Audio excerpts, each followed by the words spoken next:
ఉద్యోగం చేసే ప్రతి ఒక్కరికి ఎంప్లాయీస్ ప్రొవిడెంట్ ఫండ్ భవిష్యత్తుకు ఒక పెద్ద భరోసా. రిటైర్మెంట్ తర్వాత కూడా ఆర్థికంగా స్థిరంగా ఉండేందుకు ఈపీఎఫ్ డబ్బులు, పెన్షన్ క్రియాశీలక పాత్ర పోషిస్తుంది. అయితే ఈపీఎఫ్ పెన్షన్ నిబంధనలు ఈపీఎస్ 95 గురించి చాలా మందికి పూర్తిగా అవగాహన లేకపోయింది. ముఖ్యంగా ఎవరైతే తమ ఉద్యోగంలో దాదాపు 20 ఏళ్ల తరబడి సర్వీస్ పూర్తి చేస్తారో వారికి ఈపీఎఫ్ఓ ఒక అద్భుతమైన ప్రయోజనాన్ని అందిస్తుంది. అయితే ఈ రూల్ గురించి ప్రతి ఒక్క ఉద్యోగి ఖచ్చితంగా తెలుసుకోవాల్సిందే.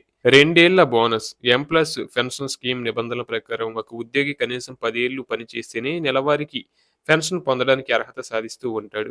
ఈ పెన్షన్ ఉద్యోగికి 58 ఏళ్లు నిండిన తర్వాత రావడం ప్రారంభమవుతుంది. అయితే ఎవరైతే తమ కెరియర్‌లో 20 ఏళ్ల సర్వీస్‌ను విజయవంతంగా పూర్తి చేస్తారో వారికి ఈపీఎఫ్ఓ 2 ఏళ్ల బోనస్ వెయిటేజ్‌ని అందిస్తుంది. అంటే వీరు 20 ఏళ్లు పనిచేసి మీ పెన్షన్ లెక్కించేటప్పుడు మీ సర్వీస్‌ను 22 ఏళ్లుగా పరిగణలోకి తీసుకుంటారని ఈపీఎఫ్ఓ చెబుతుంది. దీనివల్ల రిటైర్మెంట్ తర్వాత మీకు వచ్చే నెలవారీ పెన్షన్ మొత్తం పెరిగే అవకాశాలు ఉన్నాయి. 20 ఏళ్లు పూర్తి చేస్తే ఖచ్చితంగా 7,500 పెన్షన్ వస్తుందా? లాంటి సోషల్ మీడియాలో వాదంతులు నమ్మొద్దని నిపుణులు సూచిస్తున్నారు. మీ సర్వీసు పాత, కొత్త నిబంధనలు, మీ బేసిక్ జీతం ఆధారంగా తీసుకొని పెన్షన్ వస్తుందని నిపుణులు సూచిస్తున్నారు. ఈపీఎఫ్ఓలో ఉండే పెన్షన్ క్యాలిక్యులేటర్లు కేవలం ఒక అంచనాను మాత్రమే ఇస్తాయని గమనించాల్సిన అవసరం ఎంతగానో ఉందని నిపుణులు చెబుతున్నారు.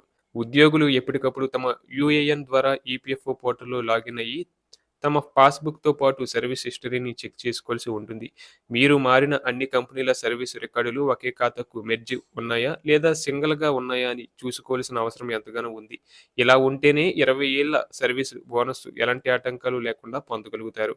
అలాగే పీఎఫ్ ఖాతాల పేర్లతో వచ్చే నకిలీ కాల్స్‌తో పాటు ఓటీపీ అడిగే మోసగాళ్ల పట్ల కూడా ఎంతో అప్రమత్తంగా ఉండాల్సి ఉంటుంది.